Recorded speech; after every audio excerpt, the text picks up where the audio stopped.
Ladies and gentlemen. Come one, come all! It's once again time for a senses-shattering look into the music scene and life itself in Rexavision. Yay! I'm your host, Rex Thompson, your handy-dandy music journalism jack of all trades. I photograph, film, review, interview, and basically live and breathe the music world. And I'm going to share all four corners of the nation with you on this program in the form of extensive chats with musicians, but not just them. I mean, there's plenty of that, don't get me wrong, but we're going to look at the people who build those stages that you see them on. We're going to talk to the people who light those stages, amplify those stages. There's an army of folks like sound engineers, lighting directors, caterers, security guards, medics, the promoters, venue owners, tour managers, roadies, instrument techs, instrument makers, if you think about it, hospitality directors, merchandise people, bartenders, publicists, recording studio owners, the operators, the poor schmo who's got to come in and clean up at night. That guy's got stories, I promise you. Or woman. I'm not gender specific in all this. That weird looking guy who drives that truck around with the big crane thingy on it. I think his name is Rusty. Hula hoopers and countless others that I am blessed to get to meet as I travel across the country covering these events, or when I'm just here at home where the events come to me at the Spirit of Swanee Music Park, the coolest place on earth. Anyway, boy howdy everybody, welcome to Rexavision. Today we have a wonderful person who's doing a wonderful thing for the music scene. I make everybody introduce themselves so I don't screw their names up. So you are Hilary Gleason. See, I probably could have done that, but I don't trust myself. I have an uncanny skill at screwing up people's names. I've got a hard one to screw up. It's like Jackie Gleason. There you go. But, you know, millennials these days, they don't know who Jackie Gleason is. I know, but I do. I mean, that was part of my upbringing so that I could, make reservations at restaurants and stuff. Do you, before we get into the reason I've brought you on here and why you're so wonderful, I mean, there's a variety of reasons why you're wonderful, but why don't you give people a quick, let's get a little introduction as to how you came into the music scene, like, and what exactly it is you do when you're not doing this wonderful thing we're getting ready to talk about. Sure. So my dad is an amazing music fan and raised me on all the best music, including the Grateful Dead and Little Feat and Hot Tuna, and actually started taking me to see shows at a pretty young age. When I was 10 years old and got out of school for the summer, he took off work and we went and saw something like 15 Little Feat shows in a row and rode the rail the whole time. And that was really my first introduction to that. And we've done that now with several other bands, including Hot Tuna and Los Lobos. And so it's always been a big part of me. And when I was growing up, he would say, if you can see a really good rock and roll show, you can ride off that for 2-3 weeks. So I sort of have brought that into my own life and believe that very deeply. Started really practicing that in my career life when I moved to New York for my first job out of college. Was right around the corner from the Brooklyn Bowl, and actually went there on my first night living in New York City. I saw this band that my sister had a CD of theirs in her car, and so I saw that Soul Live was playing that night at Brooklyn Bowl, and I went by myself and had a big cry in the third row of the show. Just couldn't believe that I was there and that I lived in this big city and didn't know anyone. But I very quickly fell into the scene there at Brooklyn Bowl and became part of the family there. And that has really helped shape both my personal life and my career. Well, first of all, mad props for rolling out to a show by yourself. I cannot recommend doing stuff by yourself enough. It makes you a stronger person, and from what I know of you, that's clearly the case with you. Yeah, I think it's important, and my dad used to go see shows by himself all the time, and kind of gave me that confidence to do the same. And it was a little scary my first night in New York City. I was like, oh God, are people gonna like me? What's this venue like? But it very, very quickly turned around on me, and now it's one of my favorite ways to clear my head is just go see some music alone and kind of sneak in somewhere on the side and get some alone time while listening to music. I think the two can happen simultaneously. So you managed to turn this musical passion into a career, correct? I have. That was led in large part by my job at Global Citizen in New York. They throw a 60,000 person music festival in Central Park. And so I was working on their nonprofit team, but also got to do a lot of crossover between how we were communicating nonprofit messages to artists that were playing the festival, how we were getting people inspired around the causes. And a lot of that was through music. So when I left Global Citizen and moved to Denver, I took a little bit of a sabbatical while I figured out what I was going to do next. And something that kept going through my head was that I had all of these friends in the music scene, musicians and tour managers and crew. And they would always say, oh, that's so cool that you work in nonprofits. I wish that we could do something. But what they were lacking was the time or the staff or the knowledge of where to start. And so in July of 2017, I launched Level, which is my consulting firm, and we connect businesses and bands with nonprofit initiatives. So it really starts out with a conversation, what do you think is the biggest issue plaguing our world? And then we kind of go from there, dive into different humanitarian and environmental causes, help our clients find a nonprofit that they really believe in, and then build out campaigns and different ways that we can support that issue through their platform. Well, okay, first of all, I'm about to cry. That's the most noble. See, the lateral thinking, the being able to look around at the things in your life and find ways to make them fit in a new configuration is a real thing for me. And throwing in helping people on top of that is just that's the cherry on top. That's just wonderful that you thought to do that and have done that. It's it's truly remarkable.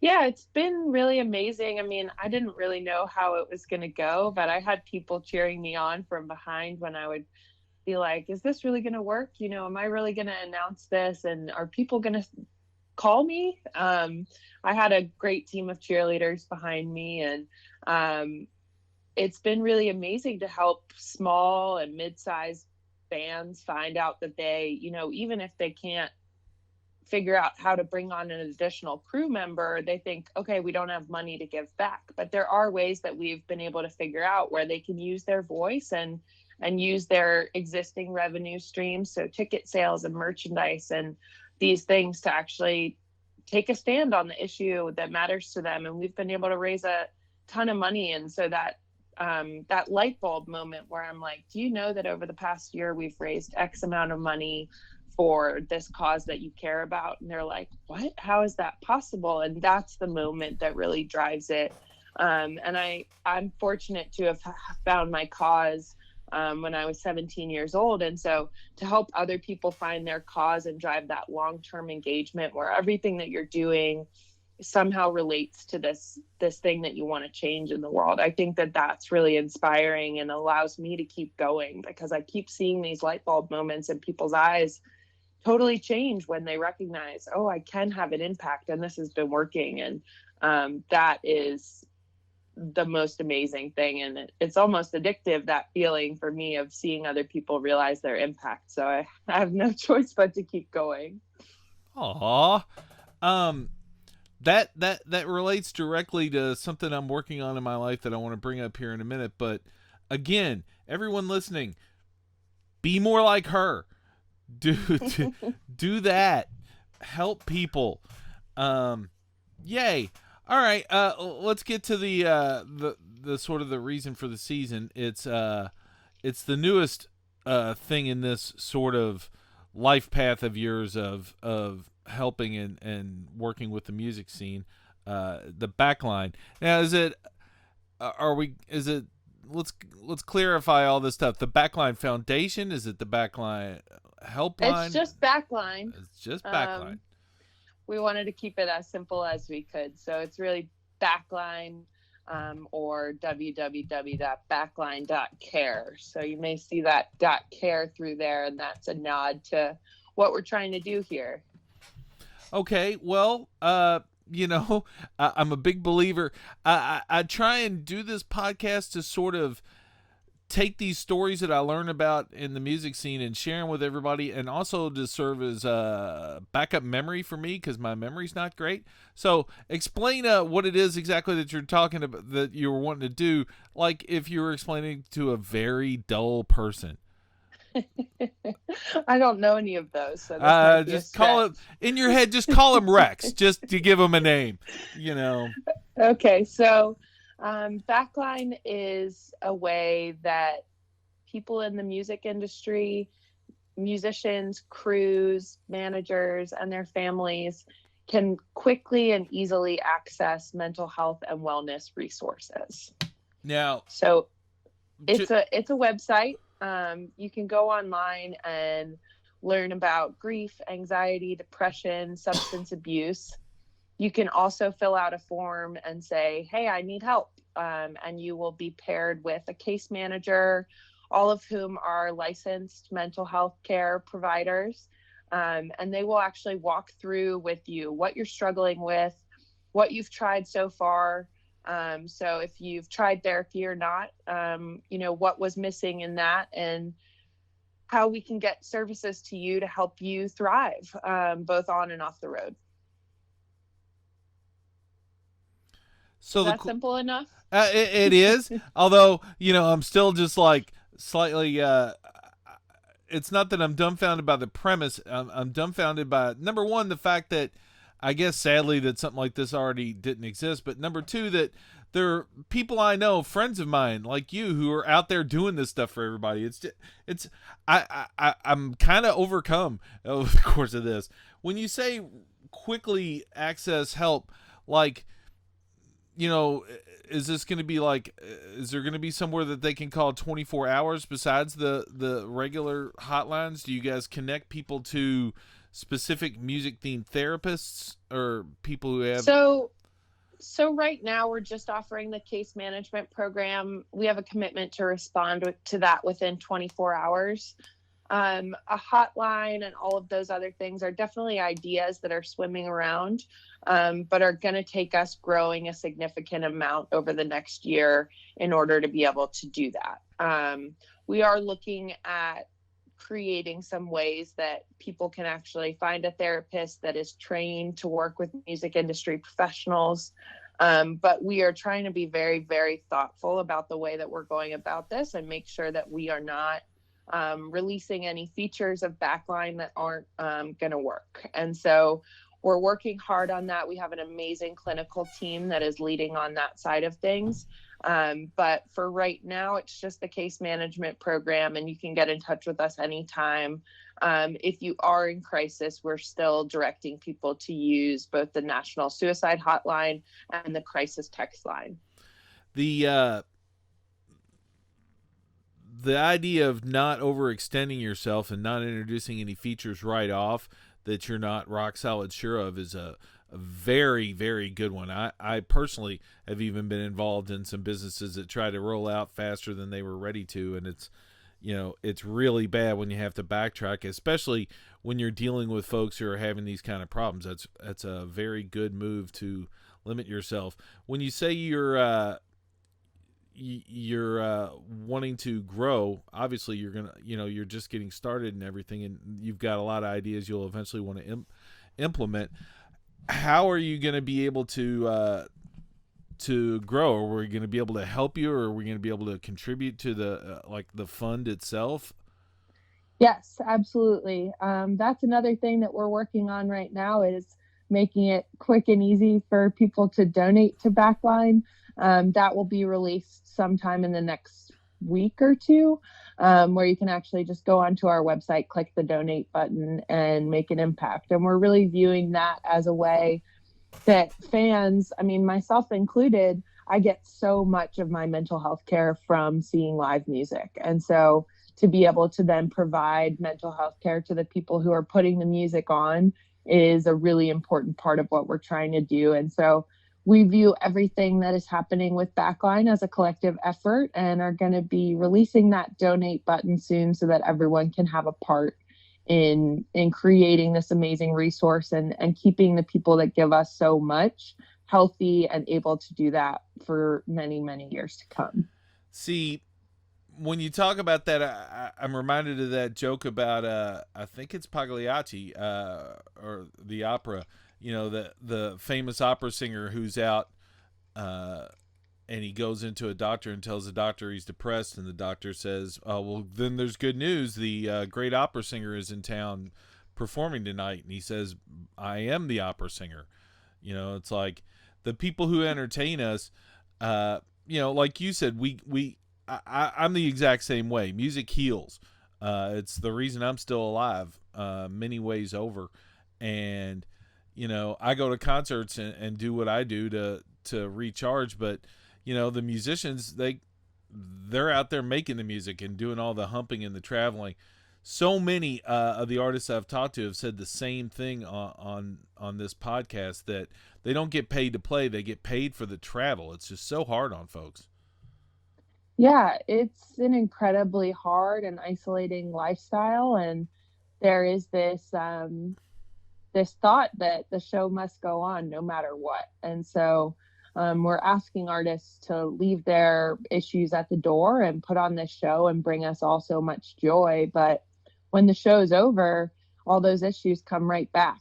And so trying to figure out ways that people can be more open about what they're struggling with, even if it's just with the people that are touring the country with them, or with their partners at home, or actually getting professional help, to, you know, actually face these issues head on, work through them, feel like they're in a good place to go on the stage. And I'm sure you and I have both seen shows where you can tell that the artist is struggling, and that breaks my heart, because they have to get up on stage and make that paycheck, and they don't really have a choice in the matter at that point. And I would much rather see my favorite artist with a huge smile on their face, you know, playing the show. And I recognize that music comes out of both happiness and joy, but also sadness and these deep, dark parts inside of the artists and creators. But I think that a lot of what I've been looking for in my personal life, and a lot of what I want for my friends and the artists that I cherish, is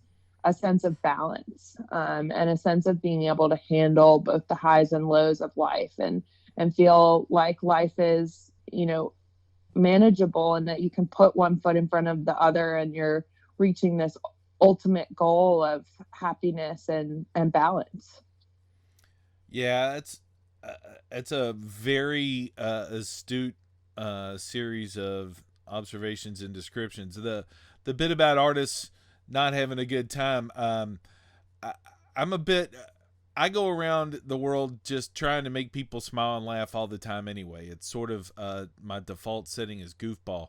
And that doesn't stop when I'm up front filming something or in a photo pit or whatever. I'm usually goofing with trying to get the musicians laughing and everything. But, like, you know, when I learned that Paul Hoffman wrote a majority of the lyrics for Green Sky Bluegrass stuff, I just wanted to hug the guy.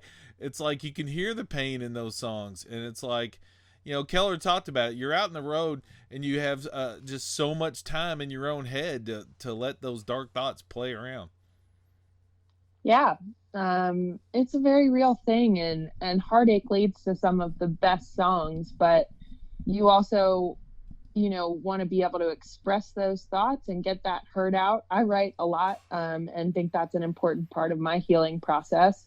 But then you want to be able to find happiness. And so if expressing those emotions isn't enough, then how can we help you, you know, feel happy enough to go do that record cycle where you're playing those sad songs every night? And I think that that's part of it too, is A lot of the songs do come from a dark place, but then you've got to take them on the road. And touring is really the moneymaker right now in the music industry. People aren't buying records.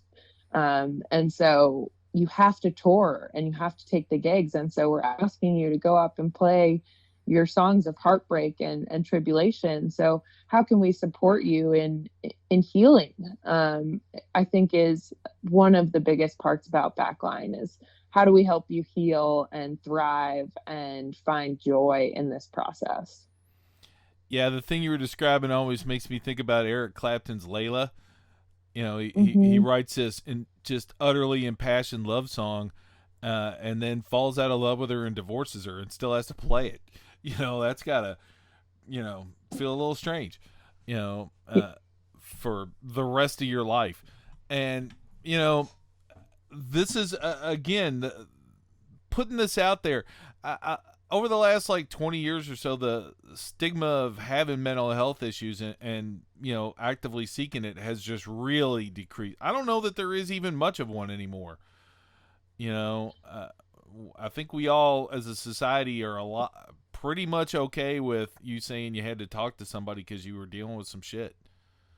I think so, but also I see the fact that certain roles within the industry might not have that same ability. So if you're a crew member and you're looking to pick up a gig, and they know that you suffer from depression or you have panic attacks or whatever, your ability to perform that job may be brought into question. And so that's something that we're, trying to still work on the conversation and destigmatize this, because I think it is easier to say I suffer from depression or I suffer from anxiety for some of us. But if you're still looking for jobs actively, it's not quite that easy to own your story. And I'm really just now getting to a place where I'm owning mine. And a lot of that has been, I own my own business now. I'm the boss. So I know that I can share my story and continue to do my work. And my clients that are coming to me often know me personally and know that I push through those things in order to be productive and great at my job. But when I was still applying for jobs, I didn't feel like I could fully own my experience and my mental health issues. And so I think that there's still work to be done on that front. And something that we're experiencing a lot with Backline is we have a stories part of what we're doing. And so artists and crew members and family members are actually sharing their story through our website.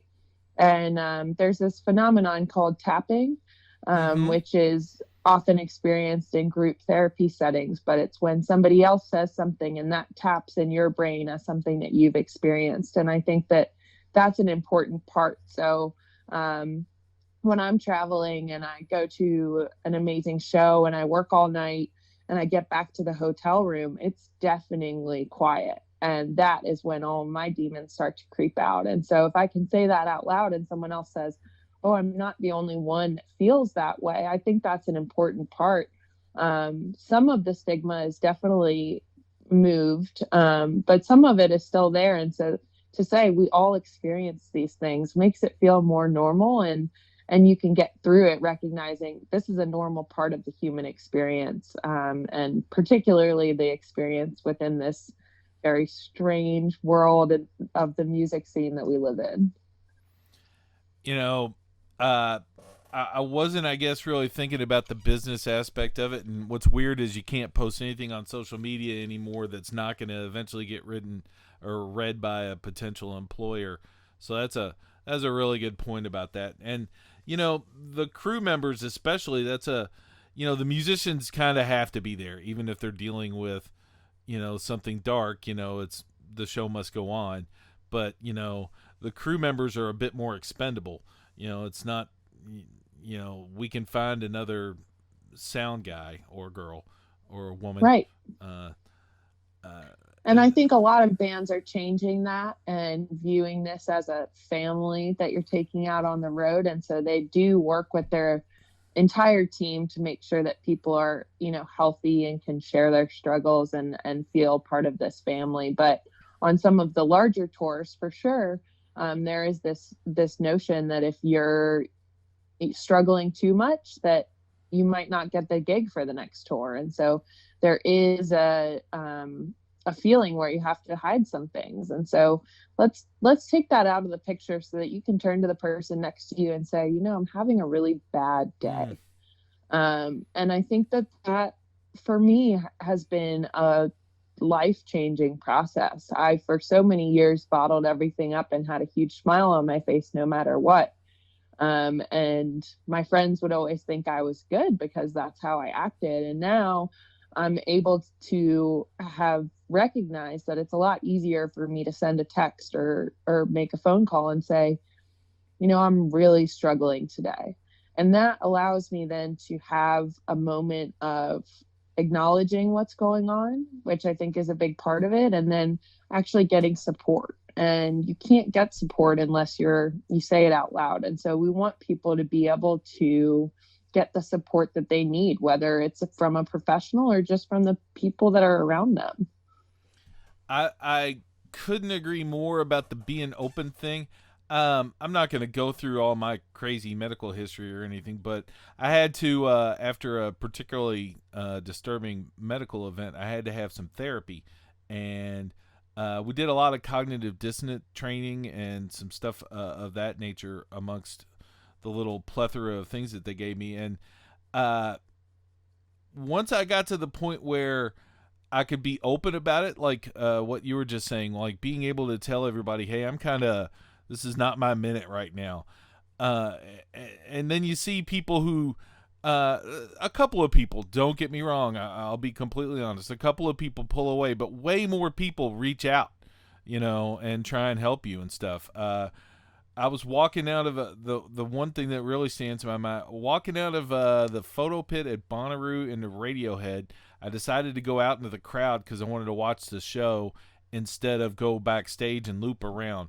And all of a sudden, I was starting to have a panic attack, and I was in the middle of 90,000 people, like the absolute most people. And I was like, I just stopped, and I was really freaking out. And I just looked to the people who were standing there, and I was like, y'all, I'm having a really, really bad moment. This is kind of overwhelming me. And they got me some water. They cleared some space. They found a chair for me. 5 minutes later, my head was clear, and I was back up and enjoying the show. But those moments when you reach out for help, like I said, that when I was talking about the stigma, I guess I was fading. I was partly talking from personal experience, because once I started to open up about this, I seemed to become either a magnet for people who reaching out, or I was just paying attention more.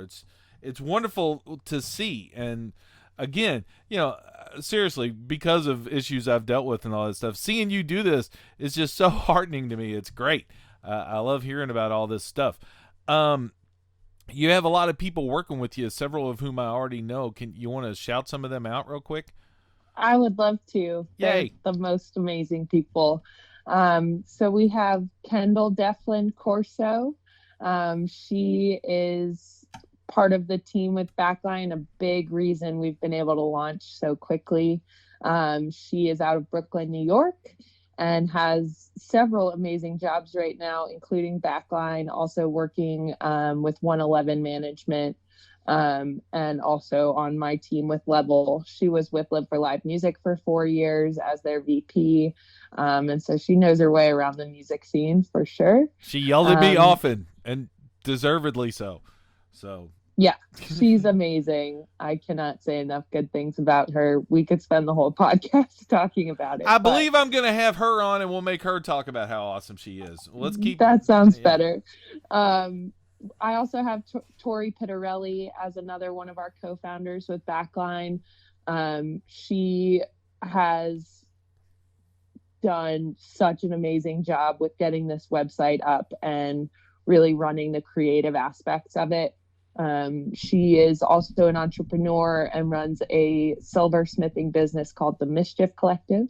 And so our team, really, it begs to be said, we all have other jobs, but felt so called to this need. And it actually came about, and this is an interesting part of the story. So after Neil Casal passed away, I got 5 phone calls in a row from friends and colleagues that were pretty much the same, verbatim, word for word. This is so messed up. What are we going to do? And I had a bigger than me moment and recognized I'm not the only person who's been getting these phone calls. And so what we're going to do is we're going to bring this into a collective space. And so I sent out an email asking people from across the music industry to join a conference call where we were actually going to talk about what we were going to do and what great organizations already exist, and what the gaps are. And so on that call was Stephen Grabowski, who works with Dayglow Ventures, Annabelle Lukens from Cloud9, Shannon Allman, who's Greg Allman's widow, Kunj and Sarah Shaw from Live for Live Music, Josh Knight from Paradigm, and on and on and on. And so the people that joined this conference call, they were having the same conversations, and they also were speaking from personal experience in the music industry. We had some tour managers that joined the call, artists, and also organizations that have already been working to do this. So Anders Osborne was on the call, as was his business partner, Bill Taylor. They run Send Me a Friend, which is a sober network of people across the country that will go and be with artists as they're trying to get sober on the road. We had Backline.cares on the call, and they provide financial assistance for musicians who need healthcare. So whether it's mental health care or money to cover a dentist bill, Backline.cares will step in there. We had Sweet Relief Musicians Fund, which provide a wealth of services. They actually are right now the primary support organization for Jeff Austin's family in the wake of his loss. And so the breadth of people that we had on this call and the commitment level to change the narrative and change the way that these services are offered. One of the things that we saw is there are these great organizations, but if you want to find out about them, you might still have to run a Google search. And so we really want to act as a marketing arm and help people learn more about these organizations and think that they, can reach out. And so part of what we're doing with Backline is using this amazing network of people and organizations and helping to spread the word. So you will start to see our one-pagers and venues and festival backstages and tour buses that say, if you're struggling, go to Backline. And that is not an effort to be competitive at all, but it's really the opposite. You'll be able to go to the website and learn more about these organizations. And also the hope is that the name and the logo, Backline, you'll start to see it everywhere and it'll stick in your mind. So a month or 4 months down the road, if you get to a point where you're struggling, we hope that you'll remember that there's somewhere that you can go to start this process. Part of what I was the directions I wanted to take this conversation was how you planned on reaching out to folks. And the idea of acting as, to me, it sounds like you're acting as sort of an aid and a clearinghouse to the other organizations, as well as, doing your own stuff. And it doesn't seem to me at all like you're trying to compete. It definitely sounds like you're trying to help everybody. So I would think that, all the touring bands that we know, and we're talking about everybody from like String Cheese and Widespread down to, bands that are just starting to get out. I don't think any of those bands would mind having a little sign at their table or something like that to help raise awareness for you guys. And I was also thinking about surely, and I'm sure this is already going through your head, but some sort of festival outreach thing or a booth at festivals and stuff. Is that stuff that you're looking at trying to partner with folks for next year? Yeah, we are in conversations with so many people, and we've gotten support from so many of the bands that you mentioned. When we launched on October 7th, everybody was posting about it and helping to spread the word about it. We're still determining what it looks like in terms of festival partnerships, because this really is backstage facing. We are trying to serve the community that makes the music happen. And so we sort of see the difference being, if you are a fan, you probably live in one place and are there most of the time and can access services in your town. And so the community that we're working with is often not in one place very often. And so the services that they need to be tailored for their lifestyle. And it would be crazy to say that we could solve mental health in general. But what we're looking at is, if we can take on this one specific community and this one tiny slice of the pie and improve the way that they access these services, then we can move the needle. So for fans, there are tons of great ways to get help. One way that I've found, and something that I've been pointing people to, is there's an organization called To Write Love on Her Arms. And they are very fan facing. You'll see them at tons of festivals, including Electric Forest and Bonnaroo. And their website is TWLOHA. And they have this amazing button called Find Help. And it's right there on the homepage of their site. And you can click it and put in your zip code, and it'll populate all sorts of different types of services that are right there at home. And so for fans, we hope that they will look into services like that and find the help that they need. But we will be primarily behind the curtain, trying to help musicians and crew find the help that they need for this very unique lifestyle, where you're in one city for 10 hours and the next city for 12. And really trying to move the needle on this one specific demographic of people.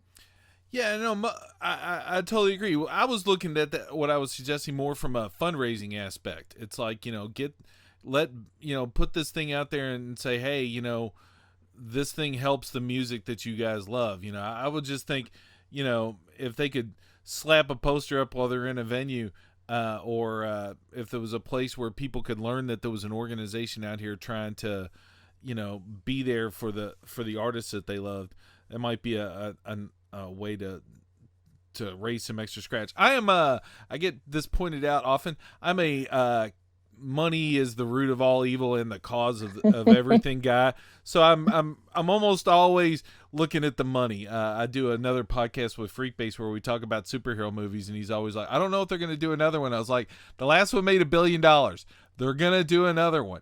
That's just, there's just certain logic. And we're looking at that too. I mean, we need money, and we need a lot of it in order to be able to achieve these goals. But we also want to be very clear about our messaging and trying to figure out if it makes sense to have a booth out front in the festival, because we don't want to become somewhere where everyone thinks that they can go and get help. And we want to make sure that if we do have a booth and we're talking about mental health, then we should have somebody there that can actually talk to that. Because the reality is, when people see that and they are struggling, they may come over and say, this is what I'm dealing with, and unload that. And so there are organizations that do a great job of handling that, and we don't want to necessarily be one of those just yet. So just making sure that the way that we're activating with each partner is very thoughtful and intentional, and sort of recognizing some of the things that could happen. So we do need money, and we will be fundraising a ton, and you will start to see it, but it will be intentional and thoughtful and done in a specific way, so that we're not confusing anyone with the messaging about what we're trying to do. Now, see, that is logic from somebody who has spent a lot of time thinking this thing through. I hadn't even thought about people who are perhaps in a bad state thinking that would be a place to go, but you are totally right. As you were describing that, I was like, oh yeah, there's the flaw in that logic, Rex. Yeah, definitely.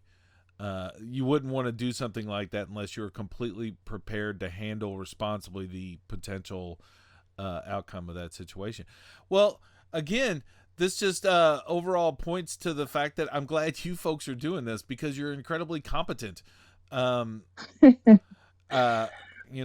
don't want somebody who's not thinking this stuff all the way through out there trying to do it. And I'm tickled pink that this is you. Like when I saw the people who were involved in it, I was like, wow, I know all those people. And it just made me very happy to be part of this scene, to see folks stepping up. Have you been feeling the love? Has everybody been reaching out and telling you how awesome you are? Oh my gosh, yes, it's been really overwhelming. The support and the love that I've been feeling and our team has been feeling is really overwhelming, and moves all of us to tears several times a week. And I think really speaks to the need that we're meeting here. And it's a scary thing to step out there and say, hey, we're going to try and do this and do it really well. And so to know that we're so supported, and anytime I come to a stumbling block, I can call any of the co-founders as well as any of the 75 people on this task force who have made themselves available to talk about this and support this. And I think that that's a huge part of it, is recognizing, we stepped out and did something scary, and so many people have now come to say that they believe in it. And I've been getting all of this snail mail from my friends across the country just saying, you're doing the right thing and keep it up and call me if you need me. And that is the energy that I think everyone needs. And so it's reminded me that it's so good to take risks, and also really good to do that with a group of people. And I think that that's really the only way that Backline has been successful thus far, is that we did get that initial buy-in from people and said, hey, what are you missing? What are the gaps? And so people's voices have been heard, and we're trying to execute things that are actually from people who are living this experience. And so rather than saying, hey, we're, going to do this thing and it's going to fix this, this, and that, it's like, hey, how can we help you? And I think that that's been a big, big part of why we've been able to be so well received thus far. And I'm a little emotional talking about it right now, because it is overwhelming. And I feel deeply, deeply grateful to be a part of a community that was so ready to take this on. Well, all right. First of all, getting emotional over something so wonderful. I know it's sometimes overwhelming and all that stuff, but man, it's you're living life right if you're regularly getting overcome with positive emotion, and it sounds like you're living life right, especially with all the stuff you're doing. I've got some stuff I want to discuss with you right after the podcast, so don't hang up after we're done, that pertains to what we were just talking about. I thought about sharing it, but the credo that you have espoused more than once of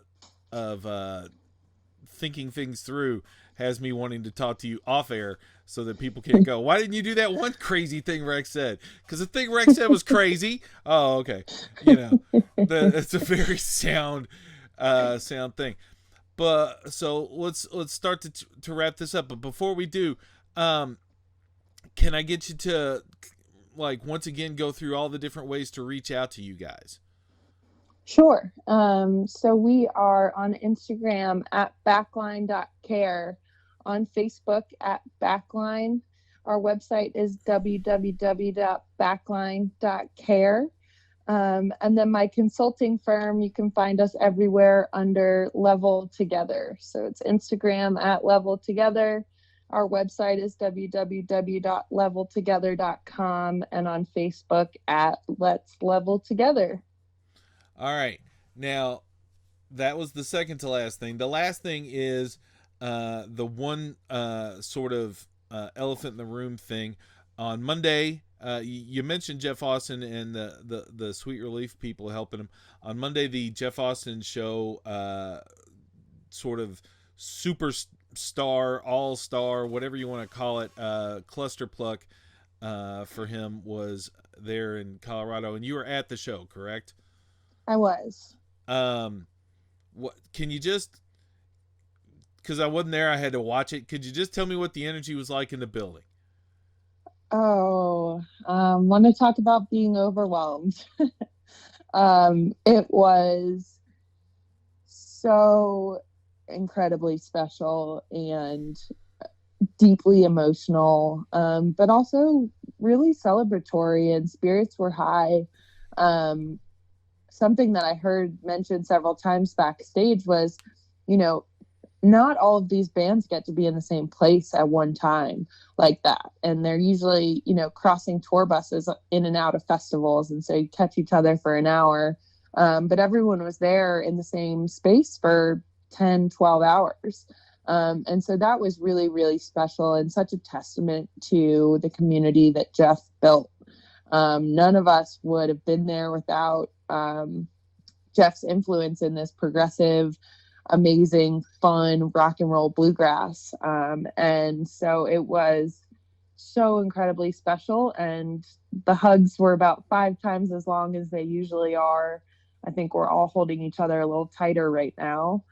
And I mean, I only got to see a couple of the songs. I'm actually about to listen back to the recording right now, so that I can really take it in. But as a music fan, I mean, that's got to be one of the best shows that anyone's ever seen. It was every single person, and just sending so much love up to Jeff and to his wife Deflin and their children and his mother. And I think we often call ourselves a community, but I've maybe never seen it quite displayed on the way that it was on Monday. And I'm tripping over my words because it was incredibly moving, and I'm not sure that I've fully processed it yet, but it was very, very special, deeply emotional, and amazing night of music.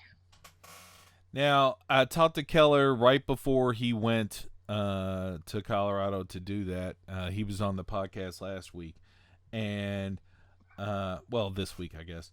It's only Sunday, but Jeff Austin was a friend of mine too, like all of you folks, and we are a family, and he was a brother, and it was a bummer, but I'm a bright side guy. Even when it's an incredibly dark scenario, there's still a bright side. And the things that you mentioned, the fact that everybody got together to honor him, but that at the same time everybody got together and had that moment.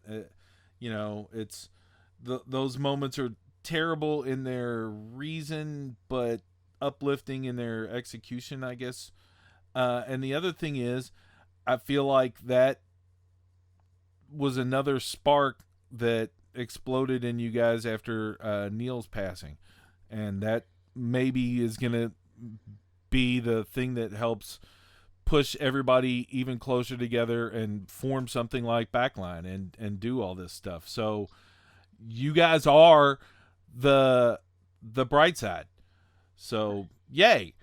Thank you so much for coming on. I just, I read all this, and it took me a while to even wrap my head around what you guys are doing when, you guys announced and everything. And I am all in for trying to help you guys, and we'll talk about that in a minute. But thanks for coming on, Hilary.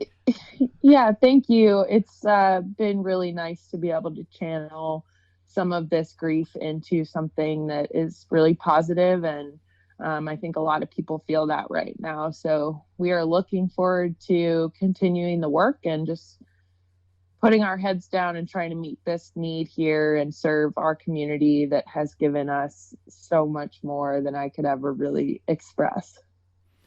So I try and end every podcast with something I record afterwards, where I say some form of we're all in this together, and I give an example. But I think the entire podcast just stood for that. So thanks, everybody. See you next time.